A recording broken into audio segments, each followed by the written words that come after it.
चक्रवर्ती सम्राट चंद्रगुप्त मौर्य सदी के दो महान योद्धा जिनके नाम हमेशा हमेशा के लिए इतिहास में अमर हो गए, जिनमें से एक की महत्वाकांक्षा थी वर्तमान के अत्याचारी राजा को सिंहासन से हटाकर एक महान और शांत प्रिय शासन की, जिसका नाम था महान सम्राट मैं हूं चंद्रगुप्त मौर्य।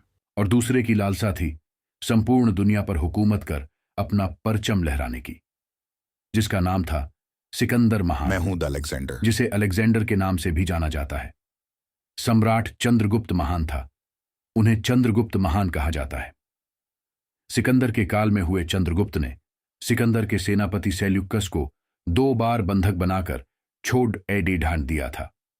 सम्राट चंद्रगुप्त मौर्य के गुरु चाणक्य थे। चंद्रगुप्त ने अपने पुत्र बिंदुसार को गद्दी सौंप दी थी। बिंदुसार के समय में चाणक्य उनके प्रधानमंत्री थे। इतिहास में बिंदुसार को महान पिता का पुत्र और महान पुत्र का पिता कहा जाता है, क्योंकि वे चंद्रगुप्त मौर्य के पुत्र और सम्राट अशोक के पिता थे। चंद्रगुप्त का जन्म ईसा पूर्व 345 में शाक्यों के पिप्पलिवन गणराज्य की मौर्य शाखा में हुआ था। चंद्र अंतिम शासक। धनानंद का विनाश करने के बाद ईसा पूर्व 321 में मगध का सम्राट बना।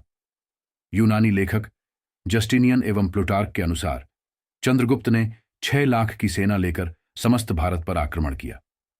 चंद्रगुप्त मौर्य ने दक्षिण भारत में कर्नाटक तक अपने साम्राज्य का विस्तार किया। मालवा एवं सौराष्ट्र चंद्रगुप्त के साम्राज्य के हिस्से थे। मेघस्थनीज ने 4 साल तक चंद्रगुप्त की सभा में एक यूनानी राजदूत के रूप में सेवाएं दी। ग्रीक और लैटिन लेखों में चंद्रगुप्त को क्रमशः सैंड्रोकोट्स और एंडोकोटस के नाम से जाना जाता है। चंद्रगुप्त मौर्य प्राचीन भारत के इतिहास में एक महत्वपूर्ण सम्राट है। मेगस्थनीज 304 ईसा पूर्व से 299 ईसा पूर्व यूनान का एक राजदूत था, जो चंद्रगुप्त मौर्य के दरबार में आया था। यूनानी सामंत सिल्यूकस भारत में फिर राज्य विस्तार की इच्छा से 305 ईसा पूर्व भारत पर आक्रमण किया था, किंतु उसे संधि करने पर विवश होना पड़ा था। विशाखदत्त के नाटक मुद्रा राक्षस में चंद्रगुप्त को नंदपुत्र न कहकर मौर्यपुत्र कहा जाता है। यह भी कहा जाता है कि चंद्रगुप्त मुरा नाम की भीड़ महिला के पुत्र थे। यह महिला धनानंद के राज्य में नर्तकी थी, जिसमें राजाज्ञा से राज्य छोड़कर जाने का आदेश दिया गया था। चंद्रगुप्त के 3 विवाह हुए थे। उनकी प्रथम पत्नी का नाम दुर्धरा था। दुर्धरा से बिंदुसार का जन्म हुआ। दूसरी पत्नी यूनानी राजकुमारी कार्नेलिया हेलेना थी, जो सेल्यूकस की पुत्री थी। हेलेना से जस्टिन नाम का पुत्र हुआ। कहते हैं कि उनकी एक तीसरी पत्नी भी थी, जिसका नाम चंद्रनंदिनी था। चाणक्य और पोरस की सहायता से चंद्रगुप्त मौर्य मगध के सिंहासन पर बैठे और चंद्रगुप्त ने यूनानियों के अधिकार से पंजाब को मुक्त करा लिया। चंद्रगुप्त ने 25 वर्ष की अल्पायु में नंदवंशीय शासक धनानंद को हरा दिया था। चंद्रगुप्त से पूर्व मगध पर क्रूर धनानंद का शासक था, जो बिंबिसार और अजातशत्रु का वंशज था। मौर्य वंश का शासन भारत में 137 वर्षों 321-167 तक रहा। इन वर्षों में कई शासक हैं, जिनमें 3 सम्राटों का शासनकाल उल्लेखनीय रहा। चंद्रगुप्त मौर्य को साम्राज्य की स्थापना करने में आचार्य विष्णुगुप्त यानी चाणक्य का पूरा सहयोग मिला। चंद्रगुप्त मौर्य और कौटिल्य के मिलने का कोई स्पष्ट प्रमाण नहीं मिलता है। लोक कथाओं के अनुसार धनानंद के दरबार से लौटने के क्रम में धनानंद ने एक गांव में बालक चंद्रगुप्त को देखा। इस बालक में राजा बनने के गुण चाणक्य को नजर आए, इसलिए चाणक्य ने उसे अपना छात्र बनाने का निर्णय लिया। ग्राम प्रधान और चंद्रगुप्त की मां मुरा से इस विषय में उन्होंने अनुमति मांगा। फिर वह चंद्रगुप्त को उत्तर पश्चिम भारत ले आए। यहां शिक्षा और प्रशिक्षण प्राप्त कर चंद्रगुप्त मौर्य एक शासक के गुणों से परिपूर्ण हो गया। सिकंदर।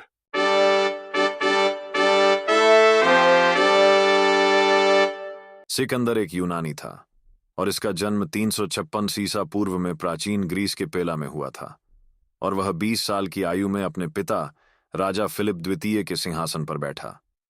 अगले 10 वर्षों में सिकंदर ने पश्चिम एशिया और उत्तरी अफ्रीका के बड़े हिस्सों में अभियानों का नेतृत्व किया। 330 ईसा पूर्व में उसने गौगामेला के निर्णायक युद्ध में डेरियस को हराया और आज के अफगानिस्तान के उत्तर में अमू दरिया क्षेत्र में स्थित बैक्ट्रिया में एक लंबे अभियान के बाद उसने हिंदू कुश को पार किया तथा काबुल घाटी में प्रवेश किया। सिकंदर या अलेक्जेंडर ग्रेट मैसेडोनिया का ग्रीक प्रशासक था। वह अलेक्जेंडर तृतीय तथा अलेक्जेंडर मैसेडोनियन नाम से भी जाना जाता है। इतिहास में वह कुशल और यशस्वी सेनापतियों में से एक माना गया है। अपनी मृत्यु तक वह उन सभी भूमि में से लगभग आधी भूमि जीत चुका था जिसकी जानकारी प्राचीन ग्रीक लोगों को थी। सत्य यह है कि वह पृथ्वी के मात्र 15% भाग को ही जीत पाया था। उसने अपने कार्यकाल में ईरान, सीरिया, मिस्र, मसोपोटेमिया, फिनीशिया, जुदेया, गाजा, बेंक्ट्रिया और भारत के कंधार प्राचीन भारतीय हिस्सा पर विजय के लिए आया, लेकिन यहां उसको हिंदू राजा पोरस से हार का सामना करना पड़ा। उल्लेखनीय है कि गंधार और पौरव राष्ट्र उस समय फारसी साम्राज्य के अंग थे और फारसी साम्राज्य सिकंदर के अपने साम्राज्य से कोई 40 गुना बड़ा था। इतिहास में यह लिखा गया कि सिकंदर ने पोरस को हरा दिया था। यदि सचमुच ऐसा होता तो सिकंदर मगध तक पहुंच जाता और तब भारत का इतिहास कुछ और होता, लेकिन इतिहास लिखने वाले यूनानियों ने सिकंदर की हार को पोरस की हार में बदल दिया। 307 ईसा पूर्व में सिकंदर ने पुराने फारसी साम्राज्य की सबसे दूर की सीमा सिंधु को पार किया और अपना भारतीय अभियान शुरू किया जो लगभग 2 वर्ष तक चला। तक्षशिला के राजा ने सिकंदर के सामने आत्मसमर्पण कर दिया, लेकिन झेलम के पार उसे एक महान योद्धा द्वारा चुनौती दी गई जिसे ग्रीक स्रोतों ने पोरस के रूप में पहचाना है।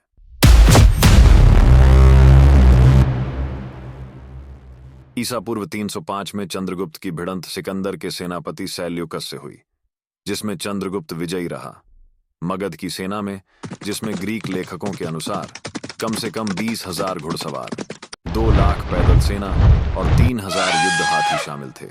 इन दोनों योद्धाओं के बीच भयंकर युद्ध हुआ।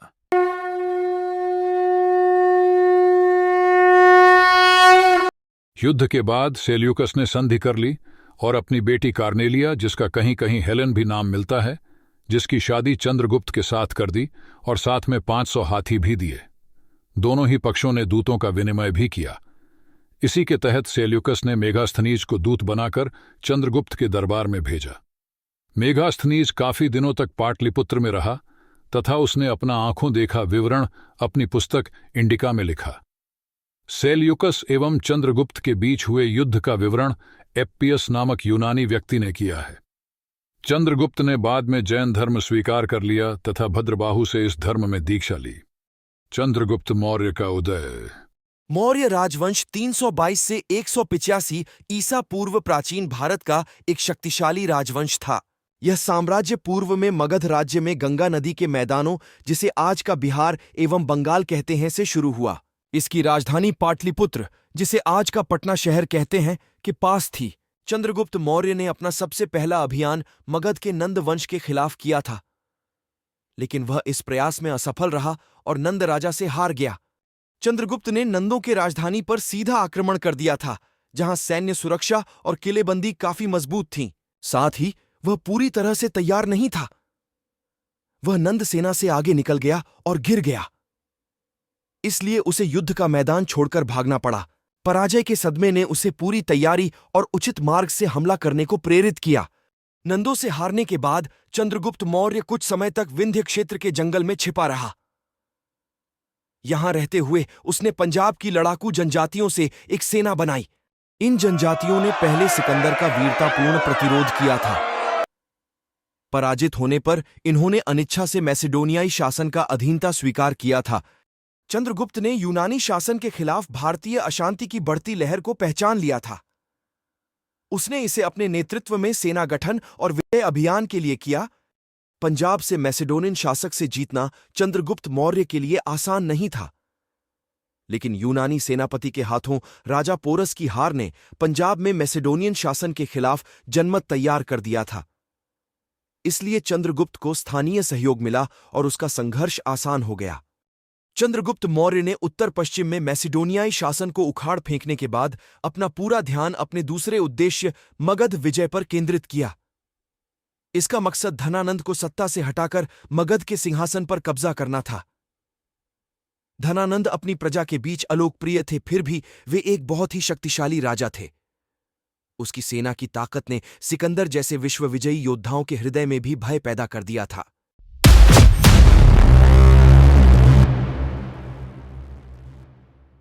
कौटिल्य ये बात जानता था कि मगध के साथ संघर्ष में सफलता सिर्फ शक्तिशाली सेना से प्राप्त नहीं की जा सकती है। इसलिए कौटिल्य ने अन्य तरीकों से युद्ध की रणनीति अपनाई। इनमें धनानंद के प्रमुख सहयोगियों, वफादारों और समर्थकों को तोड़कर अपने पाले में करना था। इनमें धनानंद के मुख्यमंत्री राक्षस को तोड़ना एक बड़ी सफलता थी। इसके साथ ही नंदों के खिलाफ बहुत सारी जासूसी और अन्य साजिशें भी रची गईं। चंद्रगुप्त मौर्य अपने पिछली गलतियों से सबक लेते हुए मगध पर दूसरा आक्रमण शुरू किया। नंद सेना और चंद्रगुप्त मौर्य के सेना के बीच भयंकर युद्ध हुआ। नंद साम्राज्य की सेना का नेतृत्व उसके सेनापति भद्दसाल ने किया था। अंततः सैन्य और गैर सैन्य दोनों तरीकों को नियोजित करके चंद्रगुप्त विरोधियों पर विजयी हुए और नंद सेना के खिलाफ जीत हासिल की। चंद्रगुप्त ने पाटलिपुत्र पर घेरा डाला और संभवतः धनानंद भाग गए या हत्या कर दी गई। इस जीत ने चंद्रगुप्त मौर्य को नंदों के मगध साम्राज्य का स्वामी बना दिया। नवविजित मगध साम्राज्य में यूनानियों से जीते गए पंजाब और सिंध के क्षेत्रों को जोड़ दिया गया। सिकंदर ने 30 वर्ष की आयु से पहले दुनिया का सबसे बड़ा साम्राज्य 323 ईसा पूर्व स्थापित किया था, जो ग्रीस से लेकर भारत के उत्तर पश्चिमी सीमा तक आधुनिक पश्चिमी और मध्य एशिया में फैला था। एशिया को पार करने से पहले सिकंदर अपनी उत्तरी सीमाओं को सुरक्षित करना चाहता था। 335 ईसा पूर्व के वसंत में वह कई विद्रोहों दबाने के लिए चल पड़ा। एम्फिपोलिस से शुरू होकर वह स्वतंत्र थ्रेसियन के देश में पूर्व की ओर यात्रा करता रहा और हेमस पर्वत पर मैसेडोनियन सेना ने थ्रेसियन सेनाओं को ऊंचाइयों पर भी हमला कर पराजित किया। उसके बाद सेना ट्रिबाली देश में घुस गए और उन्होंने उनकी सेना को लाइजिनस नदी के पास हराया। सिकंदर ने डेन्यूब के लिए 3 दिन की यात्रा की और रास्ते में विपरीत किनारे पर स्थित गेटीय जनजाति का सामना किया। रात को ही नदी पार करते हुए उसने उन्हें आश्चर्यचकित कर दिया और पहली घुड़सवार झड़प के बाद उनकी सेना को पीछे हटने के लिए मजबूर कर दिया। सिकंदर तक जब यह समाचार पहुंचा कि सेल्सियस इलियारिया का राजा और त्युवालांती के राजा ग्लुआकी उसके खिलाफ खुले में विद्रोह करने लगे थे, वह पश्चिम में इलारीरिया की ओर रुख किया। सिकंदर ने एक के बाद एक दोनों को हराने के बाद दोनों शासकों को अपनी सेना के साथ भागने के लिए मजबूर कर दिया। इन जीतों के साथ ही उसने अपनी उत्तरी सीमा को सुरक्षित कर लिया था। भारतीय उपमहाद्वीप में सिकंदर का अभियान। रोकसेना के साथ उसकी नई शादी के बाद सिकंदर ने भारतीय उपमहाद्वीप की ओर अपना ध्यान ले गया। उसने गांधार, जिसे वर्तमान क्षेत्र में पूर्वी अफगानिस्तान और उत्तरी पाकिस्तान का क्षेत्र कहते हैं, कि सभी प्रमुखों को आमंत्रित कर उन्हें अपने अधिकार क्षेत्र सिकंदर के अधीन करने के लिए कहा। तक्षशिला के शासक आम्भी, जिसका राज्य सिंधु नदी से झेलम नदी तक फैला हुआ था, उसने सिकंदर की अधीनता स्वीकार कर ली, लेकिन कुछ पहाड़ी क्षेत्रों के सरदार, जिसमें कंबोज क्षेत्र के अश्वान्यास और अश्वकन्यास ने मानने से मना कर दिया। आम्भी ने सिकंदर को दोस्ती का यकीन दिलाने और उन्हें मूल्यवान उपहार देने अपनी सेना के साथ खुद उसके पास गया। सिकंदर ने न केवल उसे उसका पद और उपहारों को लौटा दिया, बल्कि उसने आम्भी को फारसी वस्त्र, सोने और चांदी के गहने, 30 घोड़े और 1000 सोने की प्रतिमाएं उपहार स्वरूप दे दिया। सिकंदर ने अपनी सेना बांट दी और आम्भी ने सिंधु नदी पर पुल के निर्माण करने में हिपेस्टियन और पेड्रिक्स की मदद की। साथ ही उसके सैनिकों को भोजन की आपूर्ति करता रहा। उसने सिकंदर और उसकी पूरी सेना का उसकी राजधानी तक्षशिला शहर में दोस्ती का सबसे बड़ा प्रदर्शन करते हुए सबसे उदार आतिथ्य के साथ स्वागत किया। सिकंदर के आगे बढ़ने पर तक्षशिला ने उसकी 5000 लोगों की एक सेना की मदद के साथ झेलम नदी की लड़ाई हाइडस्पेश में हिस्सा भी लिया। इस युद्ध में विजय के बाद सिकंदर ने आम्भी को पोरस से बातचीत के लिए भेजा, जिसमें पोरस का सारा राज्य सिकंदर के अधीन करने जैसी शर्तें पेशकश की गई। चूंकि आंभी और पोरस पुराने दुश्मन थे, उसने सभी शर्तें ठुकरा दी और आंभी बड़ी मुश्किल से अपनी जिंदगी बचा वहां से भाग पाया। हालांकि इसके बाद दोनों प्रतिद्वंद्वियों को सिकंदर ने व्यक्तिगत मध्यस्थता से मेल मिलाप करा दिया और तक्षशिला को झेलम पर बेड़े के लिए उपकरण और सैन्य बल के योगदान के कारण आंभी को झेलम नदी और सिंधु के बीच का पूरा क्षेत्र सौंप दिया गया। भारतीय उपमहाद्वीप में सिकंदर का आक्रमण 327-326 ईसा पूर्व की सर्दियों में सिकंदर ने कुनार घाटियों की एस्पेसियोई, गुरुइस घाटी के गुरानी और स्वात और बुनेर घाटियों के आसेनकी जैसे क्षेत्रीय कबीलों के खिलाफ एक अभियान चलाया। एस्पेसियोई के साथ एक भयंकर लड़ाई शुरू हुई जिसमें सिकंदर का कंधा एक भाला से घायल हो गया, लेकिन आखिरकार एस्पेसियोई हार गया। सिकंदर ने फिर अस्केनोई का सामना किया, जिसने मस्सागा, औरा और एरोन्स के गढ़ों से लड़ाइयां लड़ी। मस्सागा का किला एक खूनी लड़ाई के बाद ही जीता जा सका। इसमें सिकंदर का टखना गंभीर रूप से घायल हो गया था। कूर्तियस के अनुसार न केवल अलेक्जेंडर ने मस्सागा की पूरी आबादी को मार डाला, बल्कि उसके सभी इमारतों को मलबे में बदल दिया। इसी प्रकार का नरसंहार ओरा में भी किया गया। मस्सागा और ओरा के बाद कई असेंसियन एरोन्स के किले में भाग गए। सिकंदर ने उनका पीछा किया और 4 दिनों की खूनी लड़ाई के बाद इस रणनीतिक पहाड़ी किले पर कब्जा कर लिया। सिकंदर की वापसी। पोरस की हार के बाद सिकंदर गंगा नदी बेसिन में आगे बढ़ना चाहता था, लेकिन पंजाब की 5 नदियों में से अंतिम ब्यास तक पहुंचने पर उसके सेनापतियों ने आगे जाने से इनकार कर दिया। इसने सिकंदर को वापस मुड़ने के लिए मजबूर कर दिया और वह दक्षिण की ओर सिंधु नदी के साथ आगे बढ़ाते हुए उसके डेल्टा तक पहुंच गया, जहां उसने अपनी सेना का एक हिस्सा समुद्र के रास्ते मेसोपोटामिया भेज दिया, जबकि दूसरे हिस्से को मकरान तट के साथ जमीन के रास्ते पर ले गया। 300 ईसा पूर्व में वह फारस में सुसा पहुंचा और सिकंदर की मृत्यु 323 ईस्वी पूर्व में बेबीलोन की रात में हो गई। सिकंदर का मकबरा अलेक्जेंड्रिया मिस्र में है। माना जाता है कि उसके निरस्त भारतीय अभियान के बावजूद सिकंदर कभी भी किसी लड़ाई में नहीं हारा और इस भविष्यवाणी को लगभग सही सिद्ध कर दिया कि वह पूरी दुनिया को जीत लेगा। जिस समय सिकंदर भारत से वापस लौटा, उसकी सेना थकी हुई थी। वह भारतीय मानसून में लड़ते लड़ते थक चुकी थी और यह संभव है कि वह 2 महान सेनाओं की कहानियों से भयभीत थी जो आगे युद्ध के लिए उनकी प्रतीक्षा कर रही थीं, जिनके राजा थे पोरस और चंद्रगुप्त मौर्य। चंद्रगुप्त मौर्य का जैन धर्म की ओर ज्यादा झुकाव हो चला था। वे अपने अंतिम समय में अपने पुत्र बिंदुसार को राजपाट सौंपकर जैनाचार्य भद्रबाहु से दीक्षा लेकर उनके साथ मैसूर के पास श्रवणबेलागोला चले गए और चंद्रगिरी पहाड़ी पर काया क्लेश द्वारा 277 ईसा पूर्व अपने प्राण त्याग दिए थे। दोस्तों, आशा करता हूं कि हमारी टीम द्वारा सम्राट चंद्रगुप्त मौर्य और सिकंदर पर बनाई गई ये वीडियो आपको जरूर पसंद आएगी।